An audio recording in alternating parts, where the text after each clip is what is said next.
മരിച്ചു മുകളിൽ നിൽക്കുന്ന മാണി സാറിൻ്റെ ആത്മാവ് ഇത് കാണുന്നുണ്ടാവും. ആ മനുഷ്യനെതിരായിട്ട് നിയമസഭയിലടക്കം വലിച്ചു കീറി ബഡ്ജറ്റ് അവതരിപ്പിക്കാൻ പോലും വിടാതെ മാണി സാറിനെ വേട്ടയാടിയത് ഇത്തരമൊരു കേസിന്റെ പുറകിലായിരുന്നു. മന്ത്രിമാർക്ക് എന്ത് അധികാരം അവിടെ? എല്ലാം മുഖ്യമന്ത്രി കേന്ദ്രീകരിച്ച് ചില പാർട്ടിയും നടത്തുന്ന അഴിമതിക്ക് മന്ത്രിക്ക് എന്ത് അധികാരമാണ്? ബോംബ് നിർമ്മിക്കുന്നവർക്ക് സ്മാരകമുണ്ടാക്കുന്ന ഒരു പാർട്ടി ഇവർ കേരളത്തെ എങ്ങോട്ടേക്കാണ് കൊണ്ടുപോകുന്നത്? മുഖ്യമന്ത്രി അറിയാതെ കേരളത്തിൽ എന്ത് നടക്കാനാ? നിങ്ങൾ എന്തായി പറയുന്നത്? ഞെട്ടിപ്പിക്കുന്നതാണ്. കേരളത്തെ സംബന്ധിച്ചിടത്തോളം ഈ ഒരു രാവിലെ മുതൽ ഇന്നലെ രാത്രി മുതൽ ബ്രേക്ക് ചെയ്തിരിക്കുന്ന ഈ വാർത്ത കേട്ടപ്പോൾ സത്യത്തിൽ ഞെട്ടിപ്പോയി. നമ്മൾ കഴിഞ്ഞ കുറേ നാളുകളായിട്ട് കണ്ടുകൊണ്ടിരിക്കുകയാണ്, മുക്കിലും മൂലയിലും ബാറുകൾ അനുവദിച്ചിരിക്കുകയാണ്. ഈ സർക്കാരിൻ്റെ മദ്യനയത്തിൻ്റെ യഥാർത്ഥ പ്രതിഫലനമാണ് അത്. കോടതിയിൽ നിന്ന് കിട്ടിയതാണെന്നൊക്കെ ന്യായം പറയാമെങ്കിലും സർക്കാർ നിലപാട് കർശനമാണെങ്കിൽ അതൊന്നും നടക്കില്ലല്ലോ. അപ്പോൾ രാജ്യവ്യാപകമായി ഇപ്പോൾ തന്നെ ബാറുകൾ അനുവദിച്ചു കഴിഞ്ഞിട്ടുണ്ട്. ഇപ്പോൾ ഏറ്റവും ഒടുവിൽ കേൾക്കുന്നത് എന്താണ്? ഡ്രൈ ഡേ ഒഴിവാക്കാനും അതുപോലെ സമയം കൂട്ടിക്കൊടുക്കാനും വേണ്ടിയിട്ടുള്ള കരാറിലായിട്ടുണ്ട് എന്ന് പറയുന്നത് ബാറിൻ്റെ ഉടമകൾ തന്നെയാണ്.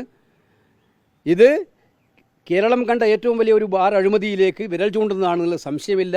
ഇപ്പം മന്ത്രി തൽക്കാലം ഇതൊക്കെ പറഞ്ഞ് തടി തപ്പുന്നതിലൊന്നും കാര്യമില്ല. മാർക്സിസ്റ്റ് പാർട്ടിയുടെ തിരഞ്ഞെടുപ്പ് ഫണ്ടിലേക്കാണ് ഈ കാര്യങ്ങൾ പോയിരിക്കുന്നത് എന്നുള്ള വ്യക്തമായിട്ടുള്ള കാര്യമാണ്. അവർ മറുപടി പറയാൻ ബാധ്യസ്ഥരാണ്. ഒഴിഞ്ഞു മാറുന്നതിനൊന്നും യാതൊരു അർത്ഥവുമില്ല.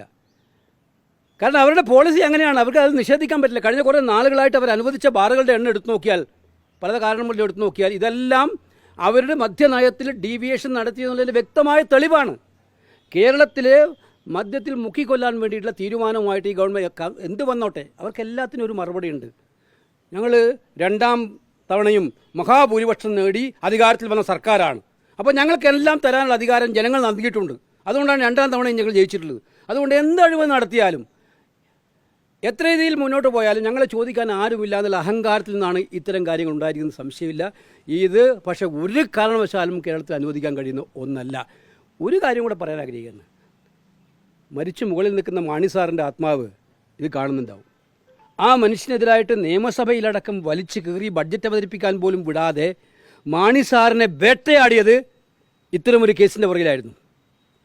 ഇവർ മാണി സാറിനെ വേട്ടയാടിയത് അതിൻ്റെ പേരിലായിരുന്നു. എത്രയോ ദീർഘകാലത്തെ പരിചയസമ്പന്നതയുള്ള ഏറ്റവും വലിയ പ്രഗത്ഭനായിട്ടുള്ള കേരളം കണ്ട ഏറ്റവും വലിയൊരു രാഷ്ട്രീയ നേതാവിനെ എന്ത് മോശമായിട്ടാണ് അദ്ദേഹത്തിൻ്റെ രാഷ്ട്രീയ ജീവിതത്തിൻ്റെ അവസാന നാളുകളിൽ വേട്ടയാടിയത്? എത്ര ഹീനമായിട്ടാണ് വേട്ടയാടിയത്? ഇത്തരം ആരോപണങ്ങളുടെ പുറത്തല്ലായിരുന്നോ?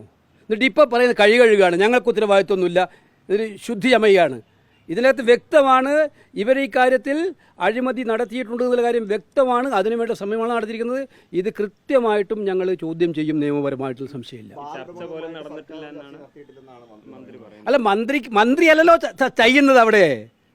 മന്ത്രിമാർക്ക് എന്ത് അധികാരം അവിടെ? എല്ലാം മുഖ്യമന്ത്രി കേന്ദ്രീകരിച്ച് ചില പാർട്ടിയും നടത്തുന്ന അഴിമതിക്ക് മന്ത്രിക്ക് എന്ത് അധികാരമാണ്?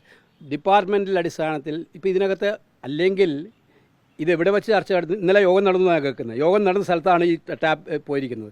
ആ യോഗം നടന്ന സ്ഥലത്തിനെക്കുറിച്ച് ഗവൺമെൻറ് അറിയാത്ത കാര്യമൊന്നുമല്ലല്ലോ, അവർക്ക് കണ്ടുപിടിക്കാൻ പറ്റുമല്ലോ. ഇത് കൃത്യമായിട്ടും നിരുപദ്രവകരമായിട്ടൊരു ഫോണിലൂടെ നടത്തിയ ചർച്ചയാണ് അറിയാതെ പുറത്തു വന്നിരിക്കുന്നത്. അപ്പോൾ അതിൽ തടി തപ്പിയിട്ട് പറഞ്ഞിട്ടൊന്നും കാര്യമില്ല. ഇത് കൃത്യമായിട്ടും അവർ നടത്തിയിരിക്കുന്ന കാര്യം തന്നെയാണ്. നമുക്കിതൊന്നും അത്ഭുതപ്പെടാനില്ല.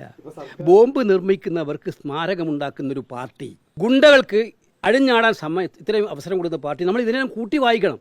രാജ്യം മുഴുവനായിട്ട് മദ്യം ഒഴുക്കി കൊടുക്കാനുള്ള അവസരം നൽകി കൊടുക്കുന്നൊരു പാർട്ടി ഇവർ കേരളത്തെ എങ്ങോട്ടേക്കാണ് കൊണ്ടുപോകുന്നത്? അതിനകത്ത് കൃത്യമായിട്ട് പറയുന്നുണ്ടല്ലോ, ഈ ഡ്രൈ ഡേ ഒഴിവാക്കാനോ അതുപോലെ തന്നെ ഈ സമയം നീട്ടിക്കിട്ടാനുമാണെന്ന് ആ ഫോണിൻ്റെ ശബ്ദരേഖയിൽ ഞാൻ ക്ലിയറായിട്ട് കേട്ടു. എന്തായാലും ഇത് ഗൗരവതരമായിട്ടുള്ള കാര്യമാണ്. മന്ത്രി അങ്ങനെ ഒരു നിസ്സാരമായിട്ടുള്ളൊരു സ്റ്റേറ്റ്മെൻറ്റ് നടത്തി തടി തപ്പാൻ പോകുന്നൊരു കാര്യമല്ല എന്നുള്ളതാണ് എനിക്ക് പറയാനുള്ളത്. അപ്പോൾ അതിനകത്ത് മന്ത്രി തടി തപ്പാണ്.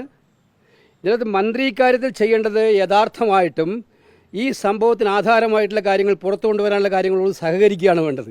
അതല്ലാതെ ഇത് മൂടിവെക്കാൻ മന്ത്രി ശ്രമിച്ചാൽ അത് അദ്ദേഹത്തിൻ്റെ തന്നെ പതനത്തിലേക്ക് വഴിതെളിക്കുമെന്നുള്ള സംശയമാണ്.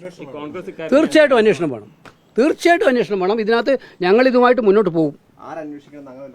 അല്ല, അതിന് വശങ്ങൾ സംസ്ഥാനത്തെ നേതാക്കന്മാർ ആലോചിച്ച്, ഇത് സ്റ്റേറ്റ് വിഷയമാണല്ലോ, അവരാലോചിച്ച് പ്രതിപക്ഷ നേതാവടക്കം KPCC പ്രസിഡന്റ് അടക്കം ആലോചിച്ച് അവർ തീരുമാനമെടുക്കും. UDFൻ്റെ നേതാക്കന്മാർ ആലോചിച്ച് തീരുമാനമെടുക്കും. അല്ല, മുഖ്യമന്ത്രി അറിയാതെ കേരളത്തിൽ എന്ത് നടക്കാനാ?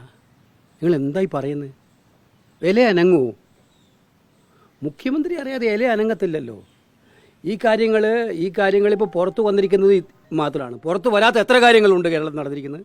ഞാൻ നേരത്തെ പറഞ്ഞല്ലോ, നിങ്ങൾ എവിടെ പോയി നോക്കി, ഞാൻ തിരഞ്ഞെടുപ്പ് പ്രചരണമായി പോയപ്പോഴാണ് പല സ്ഥലങ്ങളിലും ബാറുകളാണ്, മുമ്പില്ലാത്ത സ്ഥലങ്ങളിലൊക്കെ. അതിനൊക്കെ ഓരോ കാരണം ഉണ്ടാകും. കോടതി ഉത്തരവ്, ഇവിടുന്ന് ഉത്തരവ്, അതൊക്കെ സർക്കാരിൻ്റെ നിലപാട് കൊണ്ടാണല്ലോ ഈ ഉത്തരവുകളൊക്കെ വരുന്നത്. നമുക്ക് വ്യക്തമാണല്ലോ. നമ്മൾ പറഞ്ഞല്ലോ, മദ്യനയത്തിൽ വെള്ളം ചേർത്ത് വ്യാപകമായ മദ്യം ഒഴുക്കാനുള്ള ഏത് തീരുമാനത്തെയും ഞങ്ങൾ എതിർക്കും.